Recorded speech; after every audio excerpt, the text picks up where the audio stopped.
looks like we have a full room, so we're going to go ahead and get started. Thank you all for being here. Want to welcome you to tonight's workshop, Cyber Shield, Essential Steps to Protect Yourself in the Digital Age. My name is Ryan Sargent. I'm the Director of Marketing and Communication here at John G. Ullman and Associates.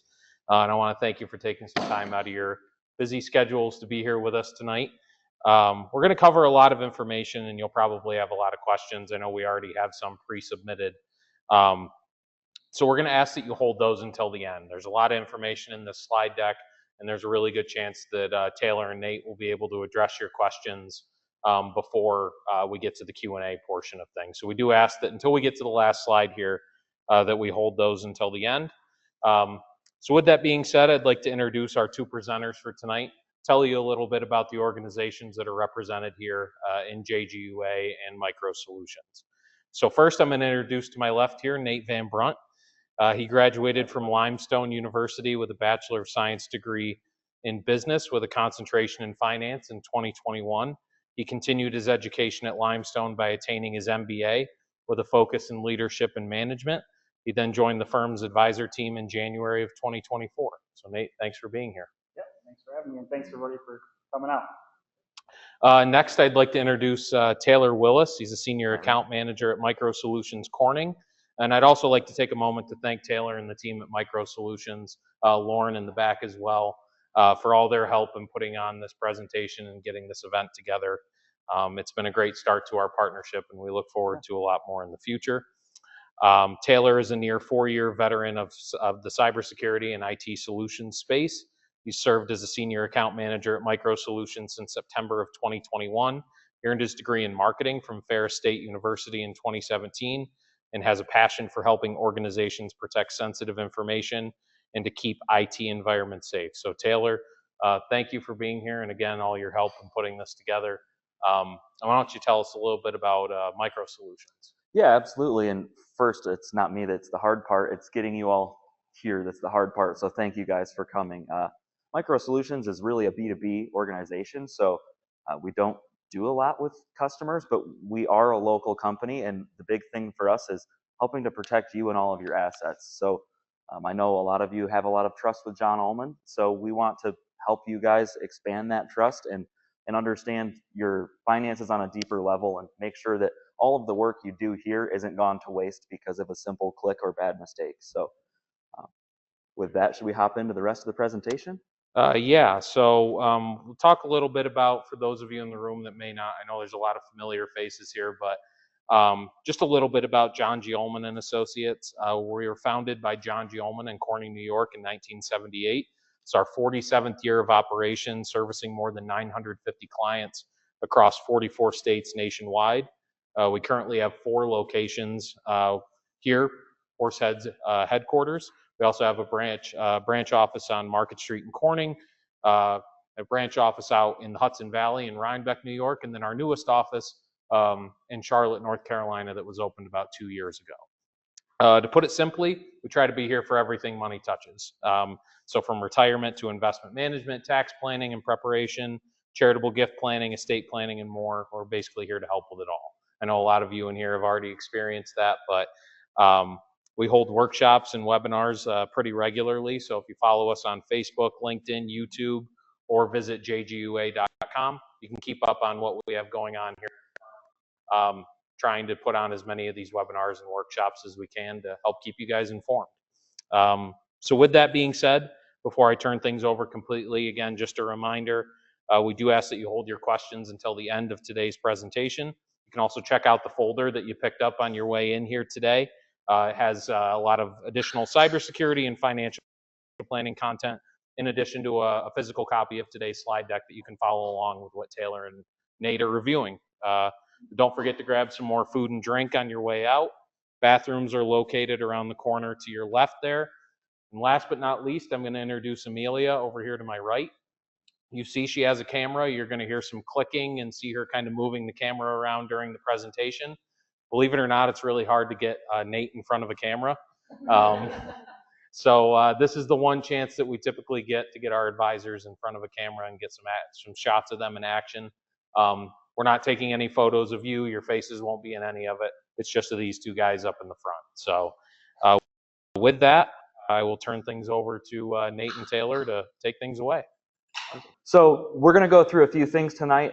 It's not going to be overwhelming. We try to eliminate all the geek speak here and just keep things actionable and some steps that you can take to protect yourselves. So we're not going to be talking about any acronyms or anything that seems complex and hard to gather, but really the way you should be thinking about protecting yourself. That's the real key to cybersecurity is the way you approach a mindset to things. So along the way, we're going to talk about a few simple laws. There's a handout that you may or may not have gotten. If you don't have it, it's on our table. It's called the 5 Laws of Cybersecurity. We're going to talk about that next. We're going to talk about what data is a top target, some of the ways people try to get that data from you, being phishing mostly, phishing and vishing. Cyber hygiene, what you can do today. So we're going to talk about a couple of simple practices that you can do, whether you're online shopping, paying bills, or simply talking to someone you don't know. The last thing is going to be some insights from an advisor. So Nate and I will walk through some quick bullet points of red flags to watch for, and again, more actionable advice for you to walk with in your life. So if you tap one ahead here. Go ahead. Yeah, sorry. So why does cybersecurity matter? I think it's no secret, obviously, in today's day and age, everything is digital, whether we really like it or not. And with that comes a vital concern for not just your individual information, but also your family's information as well. And so there are threats that come out like hacking, identity theft, and phishing, just like I think one of the bigger scams that are coming out now that we'll dive into a little bit later are a lot of the text messages where you'll get the link in there, and without really thinking of it, you might accidentally click into it. And that can really create a financial and personal consequences for you. So without further ado, we'll start from the top with the 5 laws of cybersecurity so we can look at the rest of this presentation as a way to identify what laws are coming up along the way. So it's a bit of a speech, so if you'll bear with me here and enjoy your foods and drinks. First and foremost, I want you to start off by thinking about the fact that there's roughly 7,000 languages that people can speak in the world. But we all operate one device with a similar or same framework, being the internet. And really with the limiting factor of emojis, we can basically all talk to each other across the planet at will at any time. So everything with that unites us together, but at the same time opens us up to a new world of risk.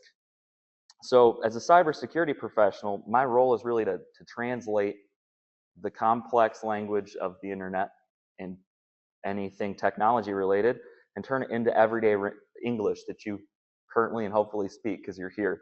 So law number 1 is simple, and it's not really a cybersecurity law. It's more of a way to think about most things in life, and that is if there is a vulnerability, it will be exploited. So a simple way to think about this is, 1,000 years ago, someone opened a bank, and someone walked down the street and probably thought, I'd like to rob that bank. How do I do that? And I'm sure that the first few people were successful. So along the way, they needed to put up some ebbs and flows and balances, checks and balances to keep people out. The same thing has happened with computers. If you could imagine a long time ago, computers started as big, complex machines that barely anybody knew how to operate. But then all of a sudden, they were in our hands, and we had no formal training on what or how to use them. Thankfully, in the beginning, there were good hackers and bad hackers who were not really doing things maliciously. So if you remember 10 to 20 years ago, if something bad happened, it usually resulted in just pop-ups or some annoyance more than anything. Now, if you make a mistake, it ends up with a bank account with no money in it. So the playing field has changed a little bit. The second thing is everything is vulnerable in some way.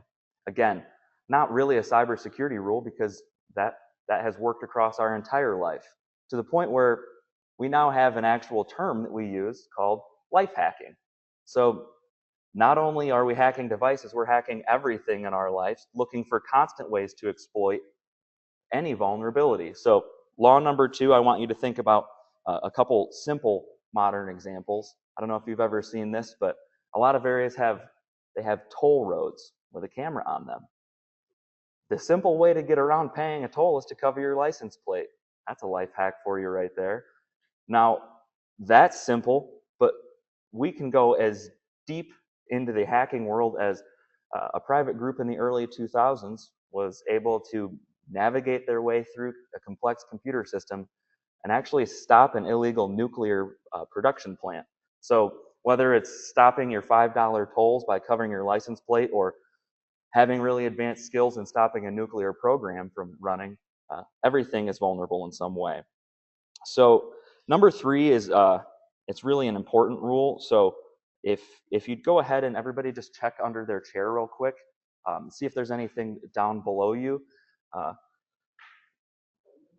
There should be something out there, but anybody see anything? Okay, you can stop. Number 3 is actually humans trust when they tend, or when they shouldn't. They tend to trust people they shouldn't. So you see me standing up here and you assume there's probably something under your chair. Well, that's the same as if I were to call you and say, I'm from Microsoft, I'm from your bank, I'm from any point of authority or trust. So it's important that we, anytime deal with technology, we realize trust is the problem. So if you think about the smallest breach being, let's say someone stole a few dollars from my account or just had access to something that was already publicly available, all the way up to trusting someone with serious important data, it's usually human error that's involved. If you recall, I believe it was 2 or 3 years ago, a major pipeline on the eastern coast was actually hacked and shut down to the point where we had gas shortages. And everybody thought this must be some complex vulnerability that they hacked their way in. But come to find out a month or 2 later, someone actually gave their password over the phone. Someone had called in and said, hey, I'm actually here to service your accounts. What's your password? And that person gave their password directly over the phone. So is it really hacking if someone just types your password in?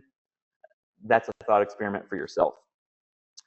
Moving on to number 4, with innovation comes opportunity for exploitation. I really think that the best way for us to look at this would be thinking about what we call Internet of Things. So you're probably most familiar with this with the Amazon Alexa. Everybody's put one in their house. Does anybody have an Amazon Alexa here? Hopefully, probably not anymore. That was a quick fad. Do you have one? I used to. If you asked that question 2 years ago, everyone's hands would have gone up until we all realized that that's having Big Brother in the room. So with innovation comes opportunity for exploitation. Usually, if you find something is adding some level of convenience to your life, there's probably a second layer of why, and you're probably the product. I would call this 4B as far as the rules go. If it's free, you are the product. So anything out there that's letting you in for free, you should question why is that happening and what's being done with my data. Number 5 is a simple one. This is more of a flow chart than a set of rules. When in doubt, refer to the first law. If there's a vulnerability, it will be exploited.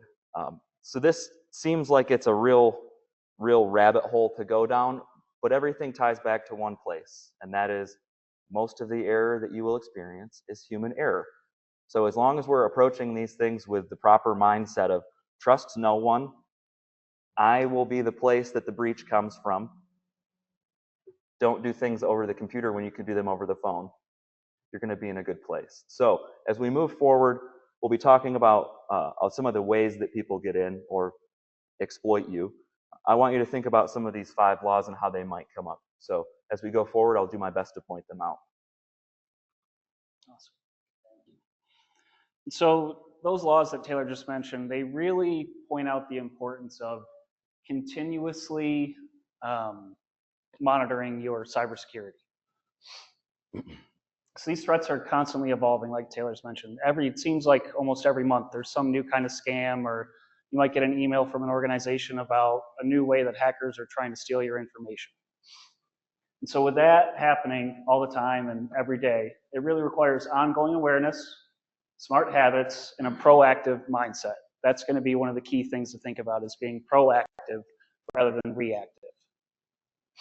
Whether you're securing your devices, managing your finances, or simply browsing online, it's always important to think about these different facts. So what information are hackers looking for? There's a whole list on this screen of what people might be looking for, and most of it's just your personal data. But the real kicker here is no one's going to want things that aren't tied to money. So if any sort of username, anything is associated to some sort of payment link, shopping, things of that nature, hackers are going to be looking for that. So if you think of any of your favorite major retailers in the area, in the last 10 years, most of them have had some level of hacker breach. And why is that? It's because every time you swipe your card, someone keeps a file of what purchase was made, and they store that data. So now if you think about how many stores have you shopped at, how many places have you put that card information in, your footprint goes pretty deep and wide. So hackers are looking for anything that will tie back to payment data is really the kicker here. Personally identifiable information is the way that we would talk about that, but a lot of that's really public anyway. It's pretty easy to find someone's name or phone number. We all grew up with a phone book, and now the internet is the world's strongest phone book. So as long as we're really focused on that payment information and those key pieces that are not publicly personal identifiable information, we are in a good place.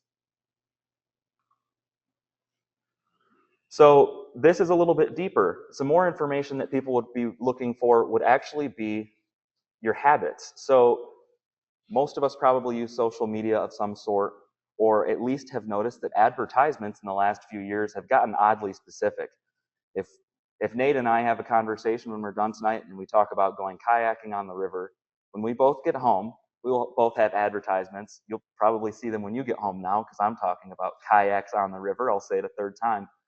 All of the things that we say and do are tracked by smart devices. And all of that data is logged and sold.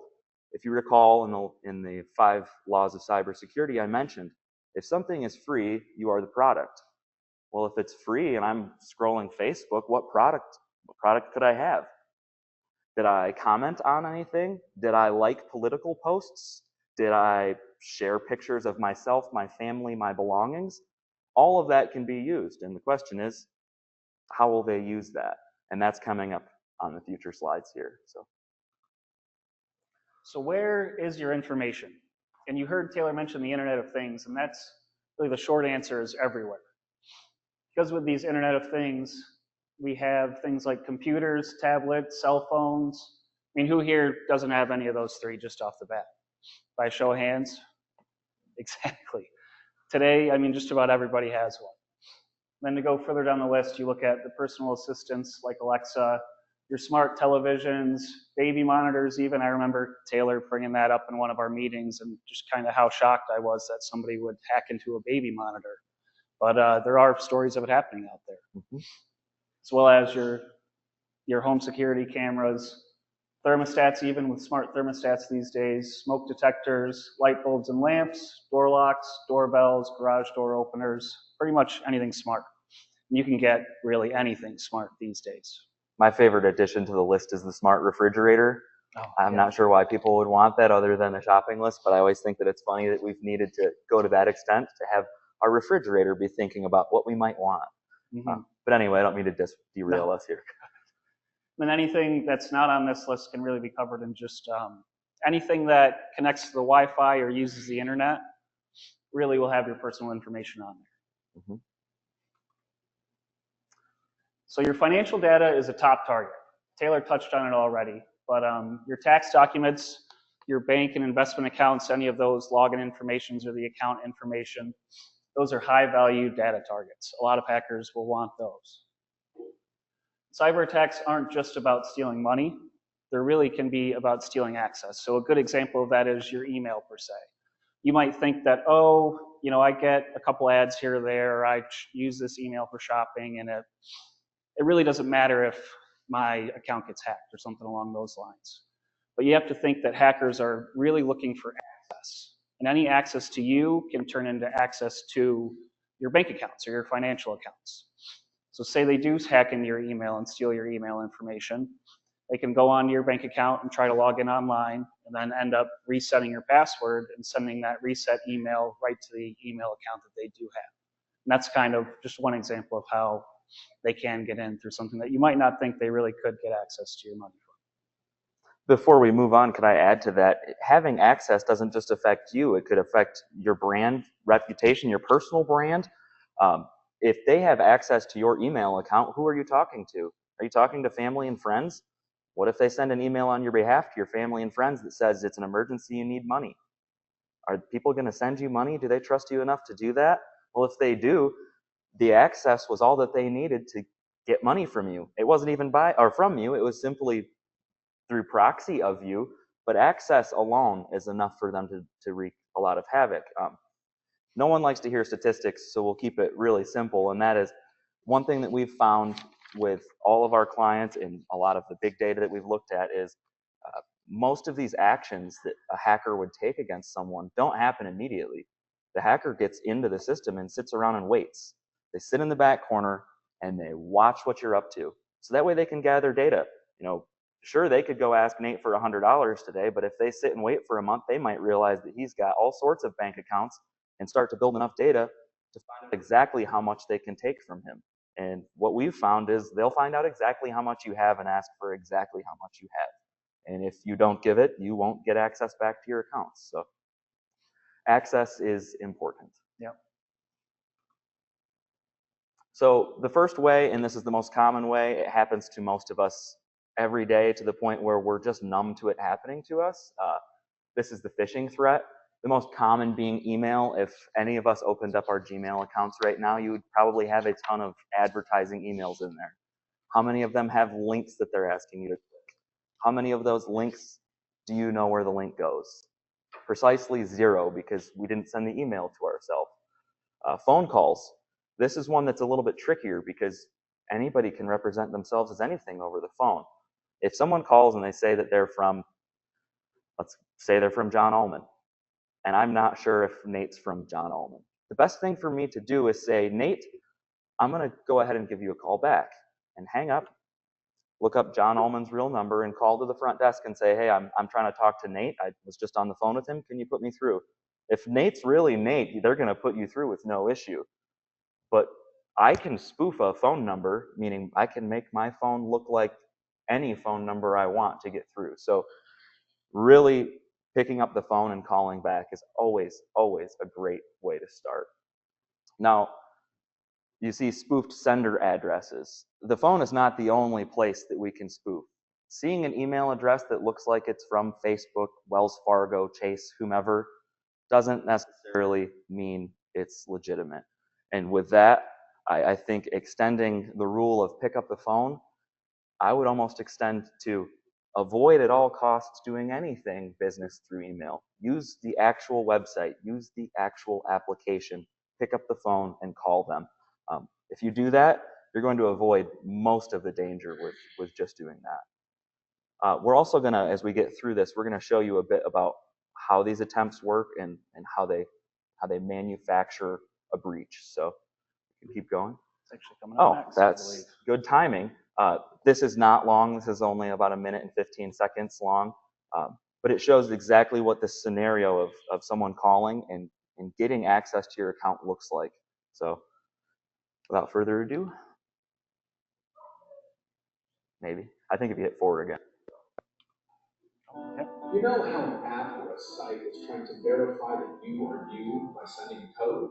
Well, scammers found a way to use that against you. Here's a simplified version of how the scam works. You get a call from a credit card fraud division warning you about a suspicious transaction. They offer to cancel the transaction, but in order to verify your identity, they need you to read back the code they will text you. What actually happened was they hit reset password on the official credit card website and selected the text message verification option. Because the text message was sent to you, they need you to read it back to them. Once you read the code back to them, they are able to reset the password and lock you out. There are many variations of the scam. They may pretend to be someone who wants to buy the phone you listed on Craigslist, and they want to verify you are a real person. Or they can even pretend to be one of your friends they found on Facebook and claim they just got a new phone and they entered your phone number by mistake while installing WhatsApp. The key thing to remember, these codes should be kept private and never share them with anyone, no matter what. So the key takeaway there is the last line. Any verification code that you would ever receive, you will receive directly to yourself. It will never be to someone else, and no one else will ever call you and ask you for a verification code. That's the way to circumvent that. And again, in all of those situations that they describe, no matter who is making that call, if you were to have hung up your phone and called back the official phone number, they would have told you, we don't know what you're talking about. That must have been a scam. So with that, I guess we should move on to mobile devices are vulnerable too. I bet you spend most of your time on a mobile device. Mm-hmm. Yeah, mobile devices can be one of the most vulnerable points when it comes to looking at your personal cybersecurity. One of the things that Taylor did mention before are apps. Even when free apps are free in the App Store, you're really paying for them with your personal information that goes into the app once you download. Wi-Fi is another big one. Rogue hotspots, hackers can set up suspicious signals in public that are open to the public, and if you do go ahead and connect to that Wi-Fi signal, they can gain access to your personal information. So it's always important to make sure that your phone doesn't automatically connect to public networks, but also to not go out and just connect to a random Wi-Fi network that you're not familiar with. Yeah, working from Starbucks seems like a great idea until you go to Starbucks and you try to pick the Wi-Fi, and there are 3 Starbucks Wi-Fis. Which one's the real one? Yeah. You're playing the shell game at that point. Exactly. And it goes the same with Bluetooth. They can spread malware, or it can allow remote access to any of your personal devices as well. And same thing as I touched on for Wi-Fi. Just don't be connecting to any Bluetooth devices that you're not familiar with. And lastly, human error. Nobody likes losing any of their personal devices. They're expensive to replace. In best case scenario, if you do lose it, you're lucky. It falls into the right hands and a good citizen comes and returns it to you. Worst case scenario, or if it's stolen, it ends up in the wrong hands, and then your personal information is up for grabs, and that's just not a situation that nobody wants to be in. Mm-hmm. The big thing with this last portion about devices is, at this point, I'm fairly confident they don't make too many technology devices that don't prompt you for some level of passcode to get in. Not having a passcode is asking for someone to get your data. I know it can be a pain to enter 4 digits every time or get the facial recognition to work properly, but when you do lose your phone, knowing that it's locked is really going to make you feel a lot better, especially if you have all of your banking apps and everything in one place. We've consolidated all of our data into one convenient platform, but really that's made this platform the riskiest thing in our pockets or our entire lives. Yep, that's a great point. So your cyber hygiene, what you can do today to prevent any of this from happening. So one thing is you can choose strong passwords and multi-factor authentication, and we'll touch on it later as well, but choosing a strong password is just the first step. You also don't want to be repeating that password for all your accounts, because then if it is compromised, any hacker can have access to the rest of your accounts just from stealing that one password. And the multi-factor authentication, that's something that, I think Taylor would echo, we cannot say enough about. Mm-hmm. As long as you do not give that code out, it can be a really strong line of defense against hackers. Another point is encrypting or locking your sensitive data. A lot of people might not have the cyber intelligence to be able to encrypt things, but just locking your devices, like Ryan mentioned, or Ryan, excuse me, like Taylor mentioned with the passcodes and whatnot, that can help a lot. Enabling a remote wipe and tracking on your mobile devices. I know I personally have an iPhone, and just the tracking with iPhones alone over the last few years has really come a long way, just with the detail that they have. Never clicking suspicious links or downloading unknown apps like we touched on already. And keeping your devices updated. I know I'm terrible with this one myself, and ignoring those update alerts. I usually won't get them until I go to use an app or something along those lines. I think, oh, I don't want to wait for this download to happen. I need to finish something right now. I'll just do it when I'm done. And then I never do it when I'm done. Yeah, to add real quick, the devices updating thing is always annoying. Your phone's saying, hey, can I stop what you're doing right now and have an hour of your life to update?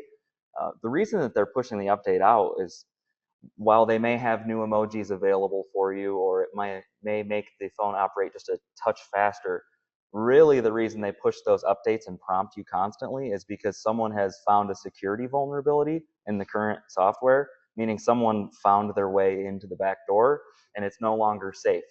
The reason they're prompting you over and over is because they know you're not safe. So while it is annoying and you may have to learn a new setup of the apps for the first day or two, it's pivotally important, and it's the only real free, zero effort thing you can do. Just let it happen. The other thing I want to add, if you're taking notes or anything, then never click suspicious links or download unknown apps. One great tool that you can do if you're on an actual computer with a mouse, if you're looking at an email and you think, I don't know if I should click this link, if you hover your cursor over the link and let it sit still, it will show you where the end destination is. So if Facebook sends me an email and I hover my cursor over the link and it shows the end destination is not Facebook, that's probably a phishing email.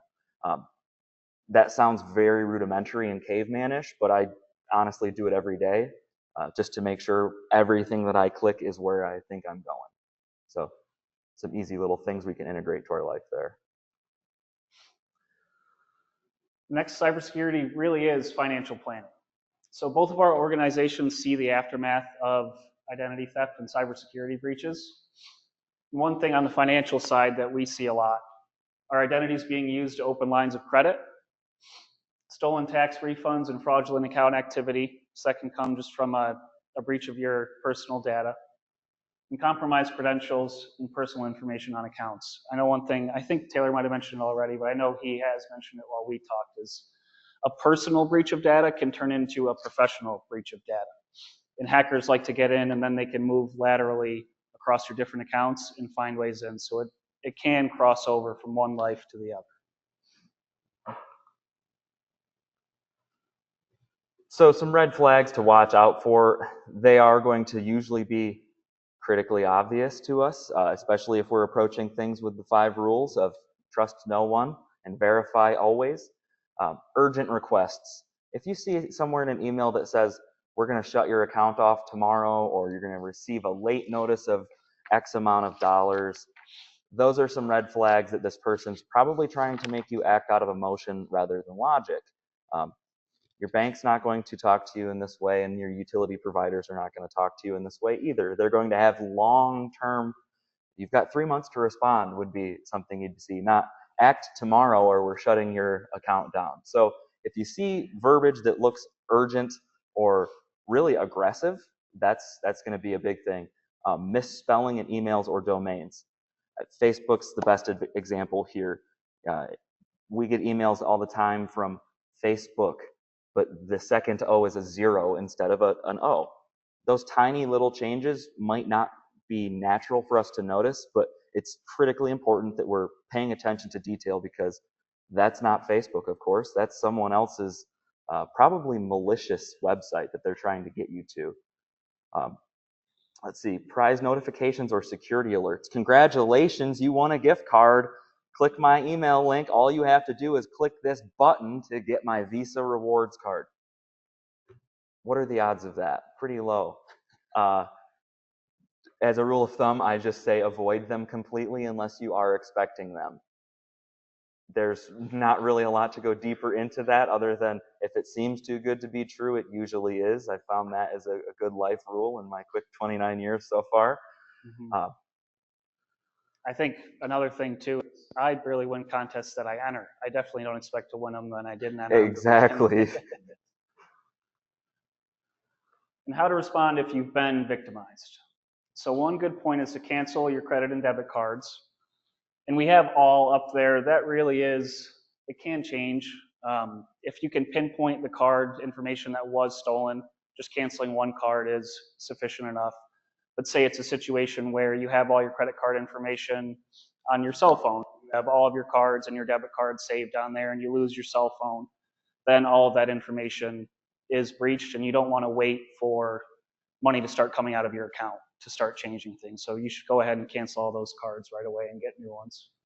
Another option to take is to freeze your credit if it already isn't frozen. And we'll provide the, I think there's a handout that has the different credit bureaus and websites to freeze the links on there. websites for freezing your credit on there. And if they don't, you can just Google, like say Experian Credit Bureau link to freeze my credit, and it should pop right up. But it's a really simple thing to do. You create an account. It might take 5 minutes, maybe 15 to do all three, and just to know you're safe. Also changing or opening a new bank account if your account information is compromised. Making sure multi-factor authentication is on, and again, not sharing those codes. Calling your advisor or your bank to make them aware of the breach. And then monitoring for and reporting any further suspicious activity on your accounts. So you never know, if you do go through and cancel all those cards and open up new accounts, you should be in the clear. But if you don't, it's always important to monitor those accounts and make sure that that suspicious activity isn't continuing to go on. And best practices to prevent future breaches. Never shop online with a debit or a bank card. This gives them direct access to your bank account, and if that information is stolen, direct access to your money. I know one thing Taylor's mentioned is using those prepaid Visa cards that you can get. And that way, say you put $100 on them, if somebody steals the information on it, all they can get is that $100 that you put on there, and then your losses are cut. Or shopping with a credit card as well, just because any credit card company will usually, if you tell them there's a fraudulent transaction, they'll immediately credit your account. And you don't have to worry about going through the process of trying to get the actual money that you lost out of your bank account. Again, freeze your credit. It's a big one. You can do that even before your identity is stolen or any of your information is breached. If you go online, you can freeze those, just like I mentioned before. And the only caveat there is to remember to unfreeze them if you need to open a line of credit, like get a credit card or take out a loan for a car or anything of that nature. And then again, enabling the two-factor authentication for all accounts. You said that a few times. Is that one important, maybe? I was going to say, you can tell that one's a theme throughout the whole presentation. And then using strong and unique, the keyword there would be unique passwords for every account. Keeping your software and devices updated so we can keep that security up to date as well. And using secure Wi-Fi and avoiding those public networks for sensitive tasks. And if you need to, you can always use your cellular data instead. Mm-hmm. I think it's $10 or $15 a month through AT&T I pay. On my bill, instead of it being $70, it's $85. And anywhere I go, this can act as what's called a hotspot. It creates Wi-Fi right from itself. So if I'm at Starbucks and I'm not sure which of the 3 Starbucks Wi-Fis are real, I can just turn my Bluetooth, or excuse me, my hotspot on from my phone and use my Wi-Fi through my laptop that way. I think that's a great option that's not really that cost prohibitive. So that way you never have to worry about what's secure Wi-Fi ever again. You just say, don't worry, I brought my own. Yep. Some more best practices. Backing up your data regularly. Monitoring your accounts for unusual activity. Again, that's one that you definitely want to take advantage of if you've been a victim, but even if you haven't been, it's good to monitor those statements. I know that they come in and a lot of people will shred them right away or stick them in a filing drawer. But it's important to look through those statements and see what's going on and see if there's any unusual activity. Another thing is to be cautious with your personal info and everything that you share online. It's out there as soon as you do, and don't think that people can't get it just because they don't follow you or an account might be private. They definitely can. Installing reputable antivirus and firewall software. Educating yourself and your family on the latest scams. I know I personally, I have a standing lunch date with my grandfather, and every week I try to make sure that he's doing all right and not clicking any suspicious links or anything that we mentioned. And then again, the last one, avoiding those suspicious links. And if you're not sure whether or not you should click it, you should really just err on the side of caution. And lastly, if you take anything away from tonight's session, you are the first line of defense. You're your own protection there and your own cybersecurity. Cybersecurity isn't just for IT, it's for everybody. Your financial future depends on your digital safety, and staying secure means being proactive and not reactive. And lastly, JGUA and Micro Solutions are here to help. Okay, I always hate to answer a question with a question. My first question would be, what is it about the password manager that you don't like? Its whole purpose is to, house those passwords. The second thing I would say is, yes, if you're using Microsoft and using Excel, you can encrypt a document. It's a a simple button in the toolbar. It's a Google away. If not, we always like to say the knowledge is free. It's the work that will cost you. I could help walk someone through that anytime if they needed help with that. The third thing I would say is, in the past, we've talked about clean desk policies. If you worked in an office building, you've probably dealt with this, where at the end of the day, everything needs to be off the desk. The same thing applies to computers, where everything should be clean. You shouldn't have passwords on sticky notes on your devices. Well, that behavior at home might not be as important, right? Who's walking into your personal office that shouldn't be going through your notebooks? Hopefully not many people are in your house doing that. I write some things down on notebooks, and they're in my locked file cabinet at home. Good luck hacking my file cabinet. It's not connected to the internet. It's a piece of metal on the floor. So really, if you're worried about that, I would suggest maybe walking back in time a little bit, especially if this is not with your work stuff, but your personal stuff. If you've got a locked and secure space, keep it off the electronic stuff as much as possible and go back to a physical format would be my suggestion. Okay, this is a tricky one, and it comes down to a lot of personal preference of the cybersecurity professional. So what I would yield to would be the governing bodies. And if you've worked in anything technical, science related, or even in a gas pump, something like that with weights and measurements, we have an organization called NIST. It's the National Institute of Standards and Technologies, I believe is what it stands for. They set the guidelines for everything. For many, many years, those guidelines said, we need to make passwords longer and more complex, and we need to add special characters if you're familiar with this. You can't have a password that doesn't have a number and an exclamation point in it.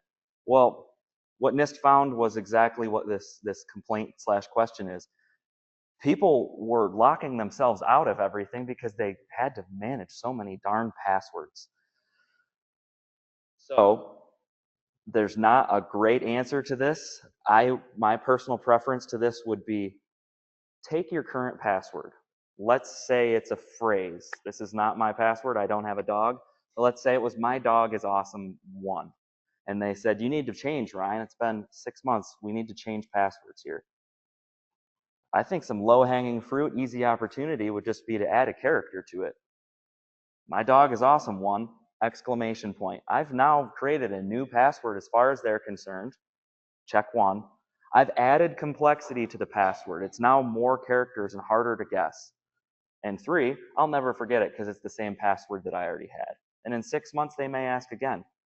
I can either add a character or change the character on the end.